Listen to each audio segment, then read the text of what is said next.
Sorry, I am in a wheelchair, the woman whispered, already expecting him to walk away like everyone else had, but the single father's response left her staring at him through sudden tears. The annual autumn fundraiser filled the community center in Cedar Ridge with laughter, music, and conversation. Local business owners mingled with teachers, church volunteers, and families from across town. Warm lights hung from the ceiling, casting a soft glow across the crowded hall.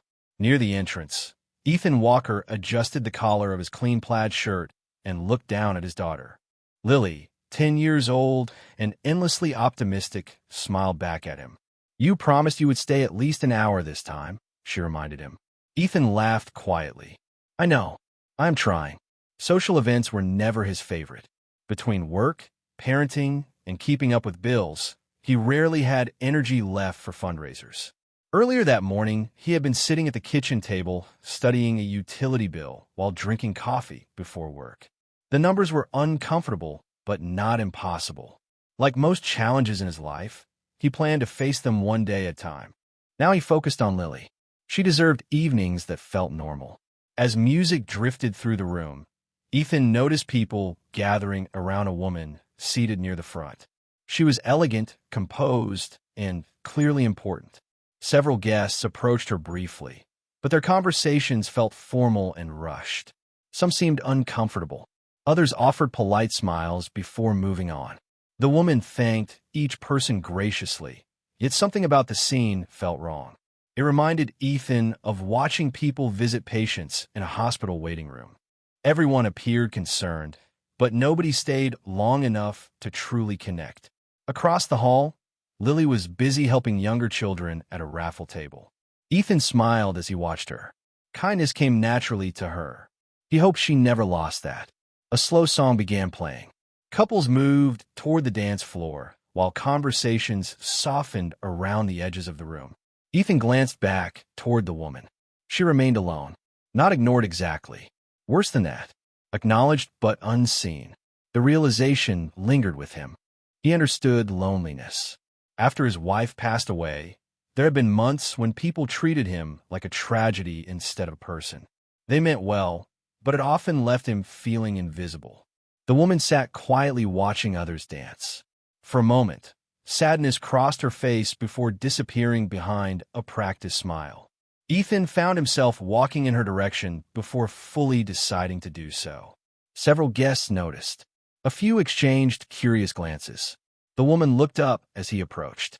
Up close, her eyes revealed intelligence, strength, and exhaustion all at once. Ethan offered a warm smile. "Would you like to dance?" The question seemed to catch her completely off guard. For a second, she simply stared at him. Then she looked down at the wheelchair. "Sorry," she said softly. "I am in a wheelchair." Around them, nearby conversations seemed to fade into the background. Ethan followed her gaze to the chair, then back to her face. His expression never changed. "I know," he replied gently. "I was asking you, not the wheelchair." Something inside her seemed to break and heal at the same time. Her eyes filled instantly. She turned away for a moment, embarrassed by the emotion. Ethan pretended not to notice, giving her the dignity of privacy. Finally, she looked back at him. The faint smile, trembling across her lips, carried years of hurt beneath it. But before she could answer, a sharply dressed executive hurried across the room toward them, his expression filled with concern. "Ms. Bennett," he said, "the board members have been looking everywhere for you." Ethan blinked. "Board members?" The woman closed her eyes briefly, as though she had hoped for a few more seconds of being anonymous. Then she looked back at Ethan with a mixture of gratitude and uncertainty. And in that moment, he realized there was far more to her story than he could possibly imagine. For a few seconds, neither Ethan nor the woman moved. The executive waited politely beside them while conversations continued throughout the fundraiser hall. Then the woman took a slow breath and looked back at Ethan. "I would still like that dance," she said quietly. Surprise flashed across the executive's face, but he wisely stepped back. Ethan smiled. "Then let us dance." What followed was not the kind of dance people usually imagined. Ethan simply rolled her wheelchair gently onto the edge of the dance floor and walked beside her while the music played. He matched his pace to the rhythm, talking with her as though nothing about the moment was unusual. There was no awkwardness, no performance, no attempt to inspire anyone. Just two people sharing a song. Around them, curious eyes watched. Some guests smiled. Others seemed thoughtful. The woman herself appeared almost overwhelmed. More than once, Ethan noticed her blinking quickly as if trying to hold back emotion. When the song ended, she laughed softly. I cannot remember the last time someone did that. Dance? Ethan asked. Treated me like it was normal. The answer stayed with him. Before they could continue, Lily appeared beside them, carrying a stack of raffle tickets. Dad, they need help at the prize table. Ethan looked apologetically toward the woman. Duty calls. To his surprise, she smiled warmly at Lily. You must be very proud of your father. Lily grinned. I am. Later that evening, after the fundraiser ended, Ethan and Lily crossed the church parking lot toward his aging pickup truck. The cool autumn air carried the scent of fallen leaves. As he opened the passenger door for Lily, she glanced up at him. She looked happy when she talked to you. Ethan thought about that. Maybe she just needed someone to talk to. Across town, the woman sat in the back of a black SUV while city lights passed beyond the window. Her name was Claire Bennett, founder and chief executive of one of the fastest-growing regional companies in Ohio. Most people saw the title first. Others saw the wheelchair first. Very few saw Claire.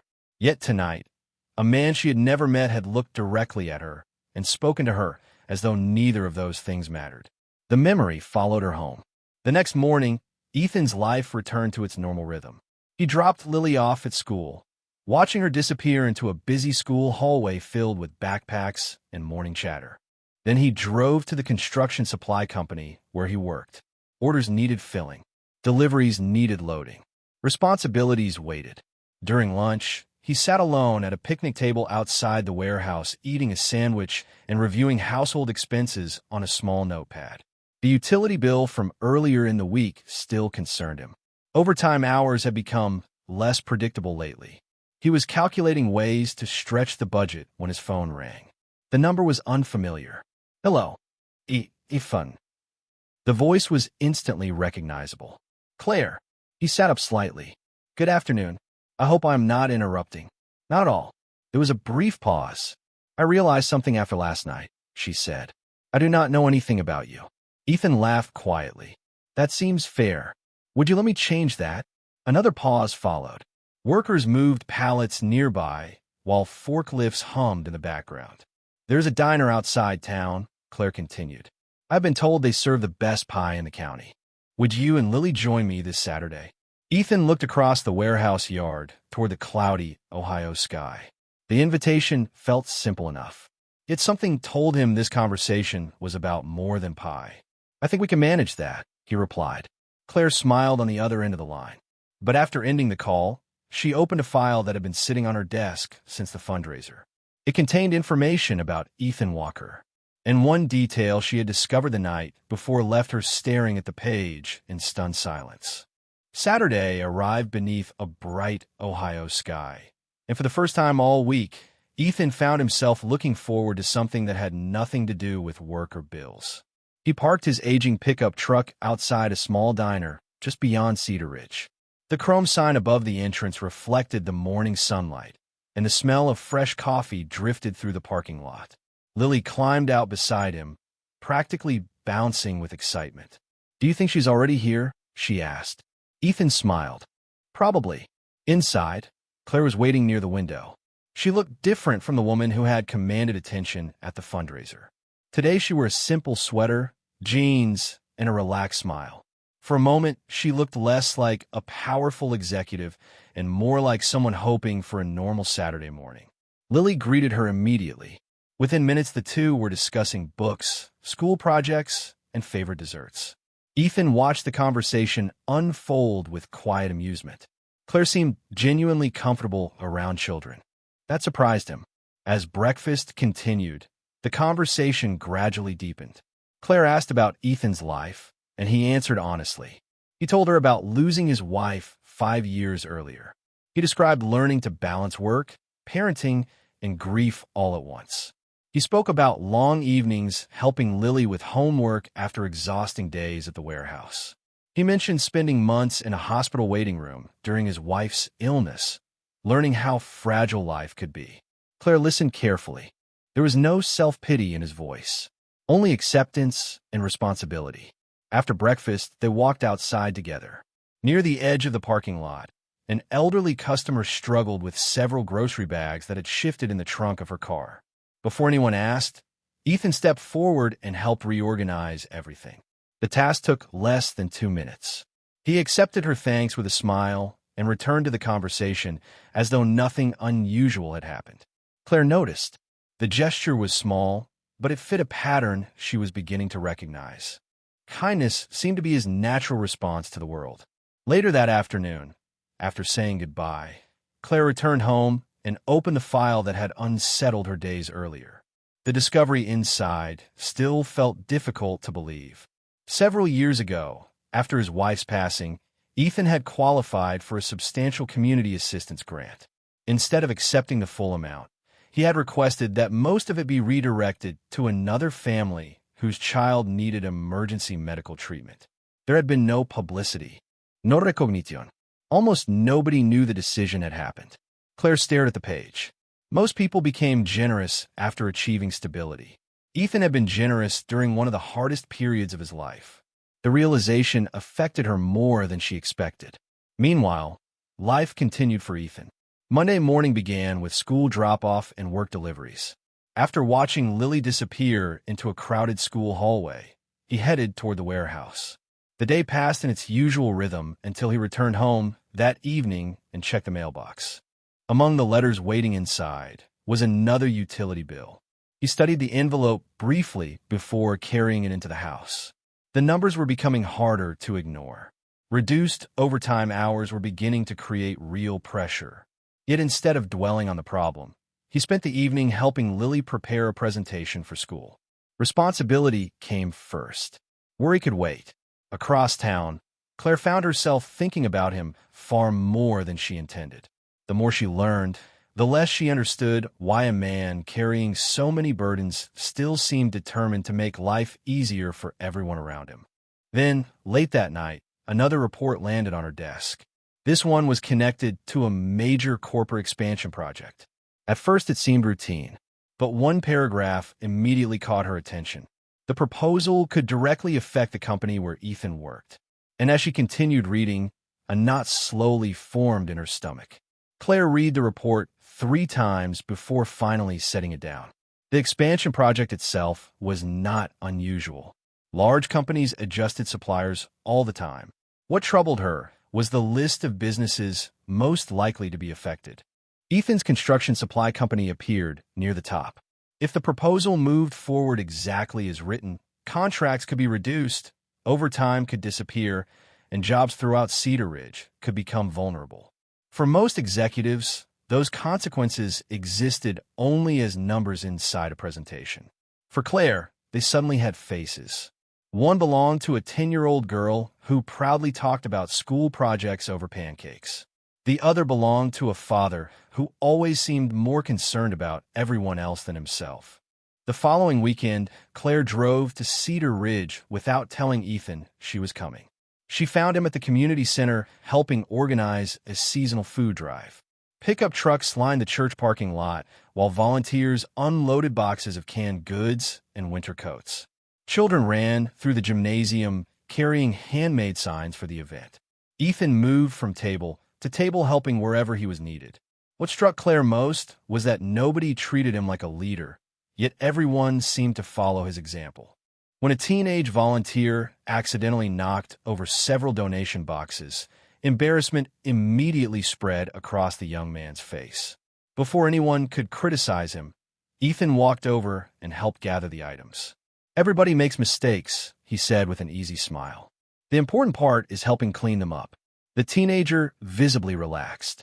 Claire watched quietly from across the room. Once again, Ethan protected someone's dignity before protecting efficiency. Later, after most volunteers had left, they sat together near the edge of the empty gym. Sunlight streamed through high windows, casting long shadows across the polished floor. Their conversation drifted naturally from community work to more personal subjects. For the first time, Claire spoke openly about life after the accident that left her dependent on a wheelchair. People think the hardest part is not walking, she admitted. It is not. Ethan listened carefully. What is? Claire looked down briefly, feeling like everyone sees the chair before they see me. Silence settled between them. Not uncomfortable silence. Thoughtful silence. Finally, Ethan answered. That must be exhausting. The simple response caught her off guard. He had not rushed to fix her feelings. He had not offered a speech. He had simply listened. Somehow that meant more. As the afternoon faded, a new understanding developed between them. Trust was beginning to replace curiosity. Yet outside the community center, real life waited. That evening, Ethan returned home and found another utility bill on the kitchen counter beside a stack of household expenses. The numbers were tighter than ever. Reduced overtime had already begun affecting his budget. Still, after dinner, he spent 2 hours helping Lily build a science project for school. Responsibility came first. As always, across town, Claire could not stop thinking about him. She had spent years surrounded by people who talked about leadership. Ethan lived it quietly every day without seeking credit. The realization only made the expansion report harder to ignore. Then, early Monday morning, she attended a senior executive meeting at company headquarters. What she heard there immediately changed everything. The board intended to accelerate the proposal. Final recommendations would be reviewed much sooner than expected. Worse, several executives openly supported the version most likely to harm communities like Cedar Ridge. As discussion continued around the conference table, Claire felt a growing knot in her stomach.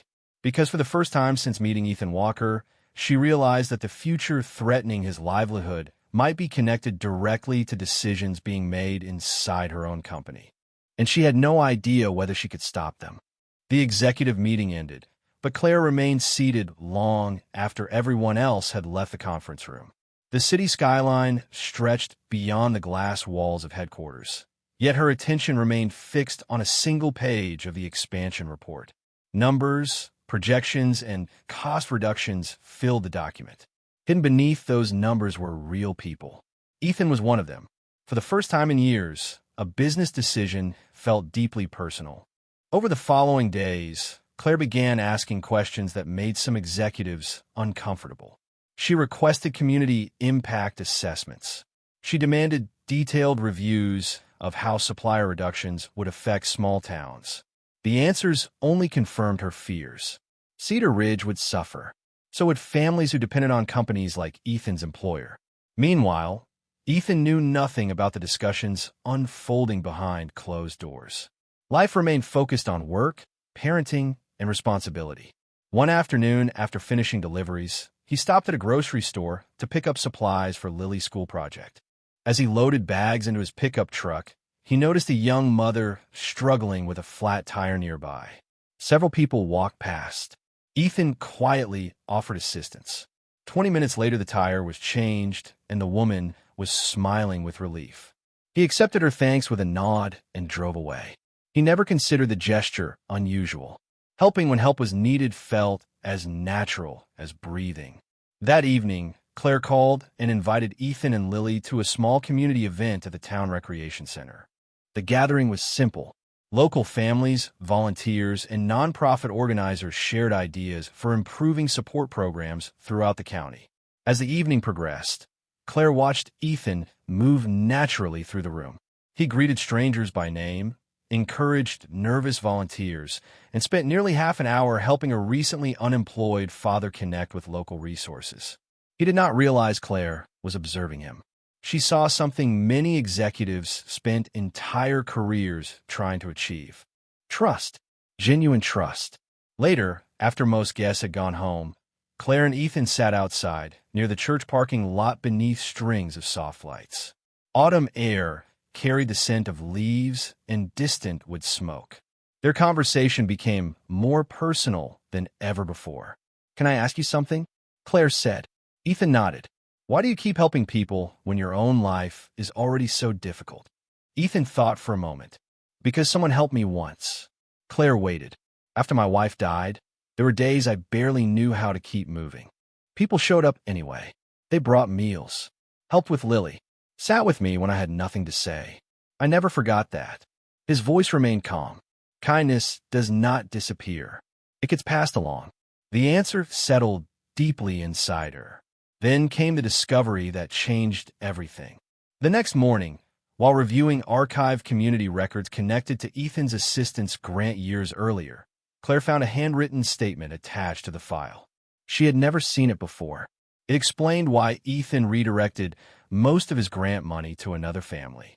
Their child needed emergency treatment that Ethan's own daughter had once received successfully. He believed the child deserved the same chance Lily had been given. Claire lowered the page slowly. Tears filled her eyes.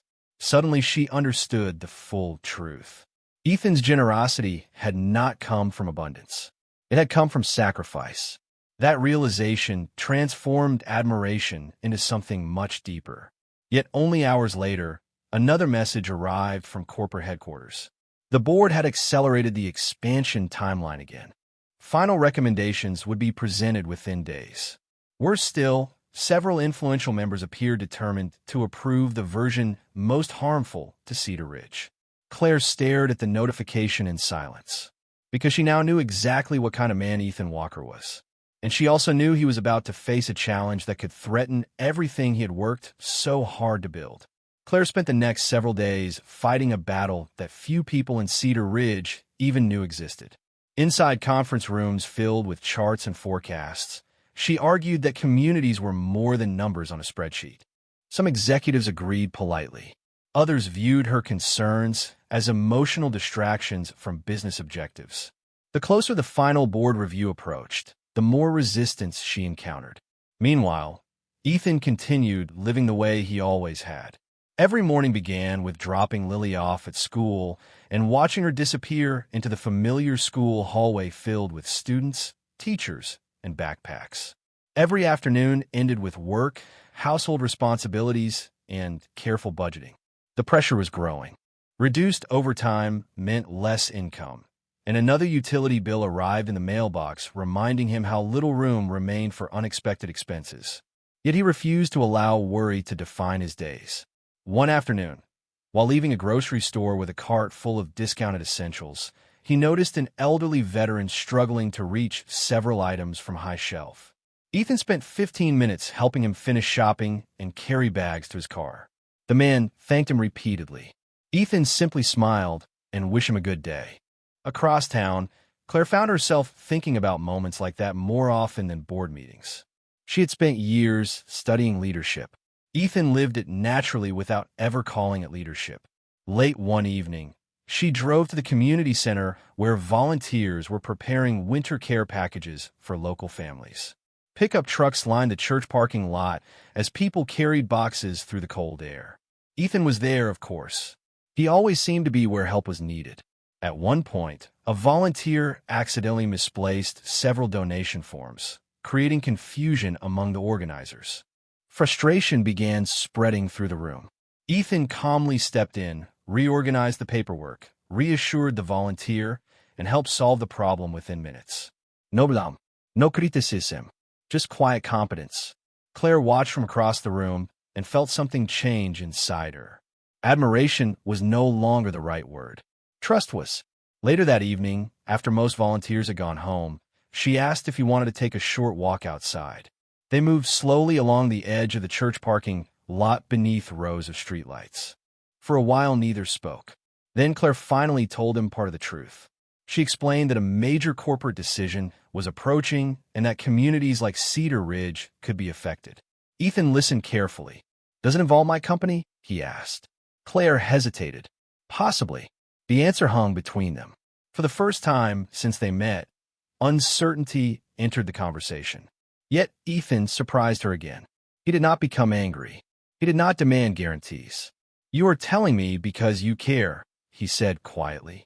Claire looked away. Edo. The admission felt larger than either of them expected. A new closeness settled into the silence that followed. Yet the challenge remained. The next morning, Claire attended another executive session. During the meeting, she discovered something troubling. Several board members were already counting votes, and support for the proposal appeared stronger than she feared. The final outcome might be decided before she could present an alternative.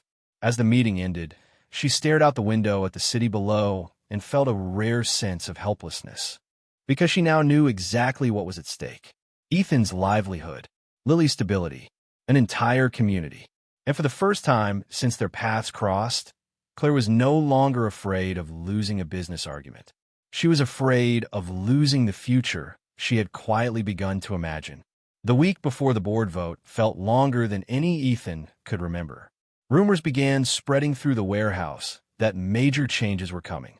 Nobody knew exactly what would happen, but uncertainty hung over every conversation. Workers whispered during lunch breaks. Supervisors avoided questions they could not answer. Ethan focused on what he could control. Every morning, he drove Lily to school in his aging pickup truck, smiling as she disappeared into the familiar school hallway before heading to work himself. Responsibility remained the anchor that kept him steady, yet even he could feel the pressure building. One afternoon, a younger employee approached him outside the warehouse. The man had recently become a father and looked exhausted. "I do not know what I'm going to do if they cut more hours," he admitted. Ethan listened carefully. Then he spent nearly half an hour helping him explore options, sharing local resources, and offering encouragement. By the end of the conversation, the young father looked calmer. Ethan never mentioned his own worries.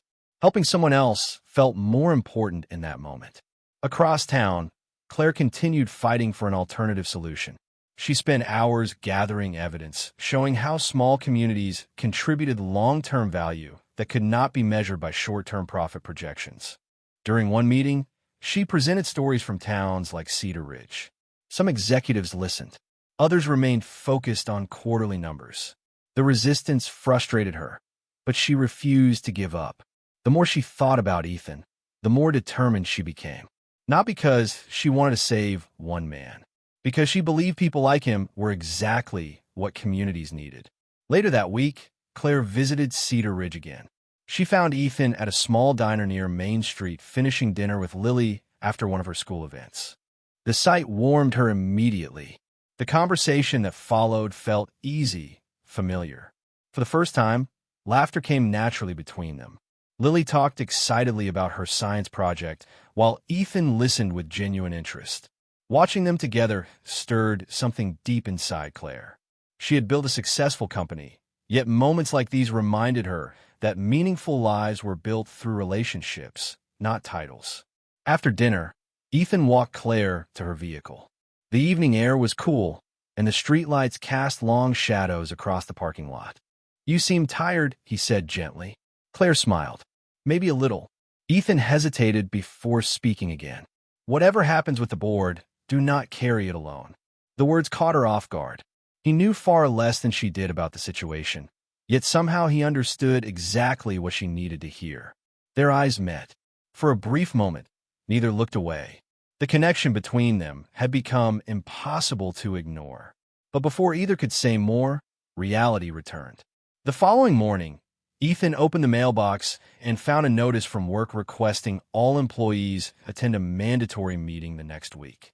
His stomach tightened immediately. At nearly the same moment, Claire received a confidential message from a board member. The final vote count appeared even closer than expected. Everything would be decided within days. As Ethan placed the letter beside the growing stack of bills on his kitchen counter, and Claire stared silently at the message on her office screen, both felt the same unsettling truth. The future they had quietly begun hoping for now stood on uncertain ground, and neither knew whether the next meeting would bring hope or heartbreak. The meeting took less than 20 minutes to change everything. Employees gathered inside the warehouse break room early Monday morning, while managers stood at the front with grim expressions. Ethan already knew the news would not be good. The moment he saw the faces around him, he understood. The expansion plan had been approved. Major contracts would be reduced. Staffing cuts were unavoidable. Additional overtime would disappear immediately. Several positions would eventually be eliminated. Silence filled the room after the announcement. Some workers stared at the floor. Others looked angry. A few simply looked defeated. Ethan felt the weight of the words settle heavily in his chest. Yet even then, his attention drifted toward the young father he had encouraged days earlier. The man looked overwhelmed. After the meeting ended, Ethan spent time helping him review job resources and local opportunities. His own future had become uncertain, but he still chose to steady someone else first. Outside, rows of pickup trucks sat beneath gray skies as employees slowly returned to work. Across the state, Claire received confirmation that the board vote had passed despite her efforts. She sat motionless in her office, staring at the final report. Months of work, countless meetings, endless arguments. None of it had been enough. For the first time since meeting Ethan, she felt powerless. The decision she had fought so hard to prevent was now reality. That evening she drove to Cedar Ridge without calling ahead. She found Ethan at the community center preparing supplies for a winter outreach event. Volunteers moved quietly through the building while boxes of donated food lined the walls. The church parking lot outside was nearly empty beneath cold evening rain. Ethan looked tired when he saw her. Not angry, just tired. Claire lowered her eyes. "I am sorry." He understood immediately. The vote happened. She nodded. For several seconds, neither spoke. The disappointment between them felt larger than words. Claire expected frustration. She expected blame. Instead, Ethan pulled out a chair beside him. "Sit down," he said gently. The kindness nearly broke her heart. "I failed," she whispered. "No, Ethan replied. You tried." Claire shook her head. It was not enough. Ethan looked toward the rain tapping softly against the windows. "Sometimes doing the right thing does not guarantee the outcome we want." His voice remained calm. "It still matters." The words carried the weight of experience. Years earlier, he had fought to save his wife. He had still lost her. Yet the love had mattered. The effort had mattered. Claire wiped away tears she had not intended to show. A new kind of trust settled between them. One built not during success, but disappointment. The following morning brought another blow. Ethan opened the mailbox before work and found notice that his hours would be reduced even sooner than expected. The numbers no longer worked. Utility bills, groceries, fuel, school expenses. Everything suddenly felt fragile. For the first time in years, he sat quietly at the kitchen table after Lily left for school and wondered how long he could keep everything together. Meanwhile, Claire attended a regional leadership conference she could not avoid. During a discussion about community development, a speaker presented a surprising case study. It highlighted the measurable impact created by local volunteers, mentors, and informal community leaders. As Claire listened, a realization struck her with unexpected force. The qualities being described sounded exactly like Ethan, not because he held a title, because he changed lives wherever he went. Later that afternoon, she returned to her office and began reviewing records from Cedar Ridge. Volunteer programs, school initiatives, hospital support efforts, community outreach projects. Ethan's name appeared again and again. By evening, documents covered her desk. And for the first time since the board vote, she saw a possibility she had completely overlooked. It was risky, unconventional, and it would require convincing people who rarely valued qualities that could not be measured on spreadsheets. But as she stared at the growing stack of evidence, Claire realized there might still be one final path forward. The question was whether Ethan would ever agree to it. 3 days after the board vote, Claire arrived in Cedar Ridge carrying a thick folder filled with reports, letters, and records. She found Ethan at the community center, exactly where she expected him to be. Volunteers were preparing holiday food baskets for local families despite the cold weather and growing uncertainty facing many households. Boxes lined the walls. Children helped sort donations. Outside, pickup trucks filled the church parking lot beneath a pale winter sky. Ethan was helping an elderly volunteer carry supplies when Claire entered. Even now, with his own future hanging in the balance, he remained focused on others. That was precisely why she had come. Later, after the volunteers left, Claire placed the folder on a table between them. "Before you say anything," she said softly, "I need you to understand that this is not charity." Ethan looked confused, but listened. Claire opened the folder. Inside were years of evidence. Community outreach records, Volunteer leadership reports, letters from school administrators, testimonials from families he had helped, notes from hospital staff who remembered the months he spent guiding frightened families through paperwork and grief after losing his wife. There were statements from warehouse employees who credited Ethan with helping them keep their jobs, finish training programs, or survive difficult periods in their lives. The deeper he looked, the quieter he became. "What is all this?" he finally asked. Claire smiled through emotion. "The truth." She explained what she had discovered after the board vote.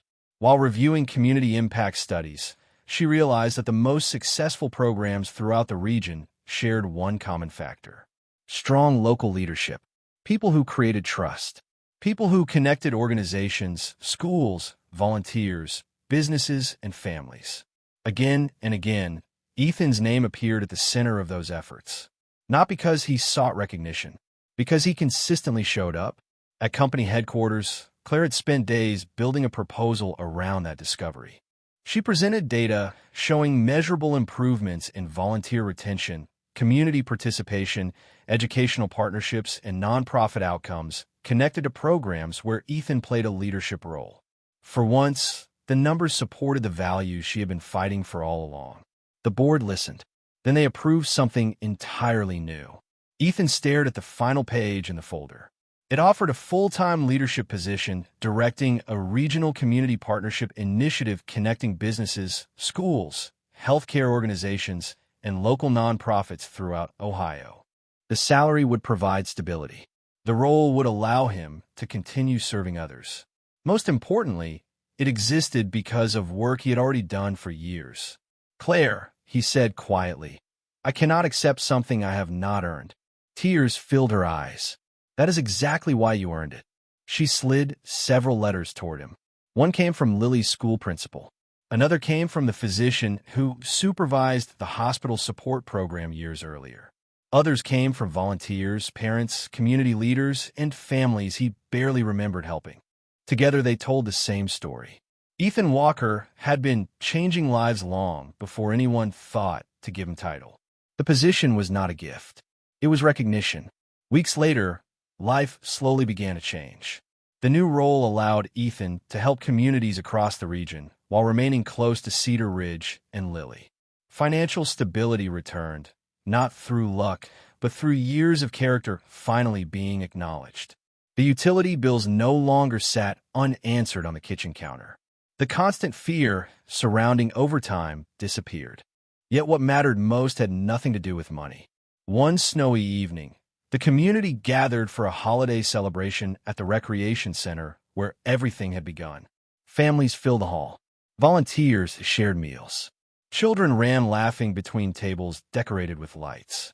Claire sat beside the dance floor in her wheelchair, watching the celebration unfold. For the first time in a long time, she looked completely at peace. Ethan walked over and smiled.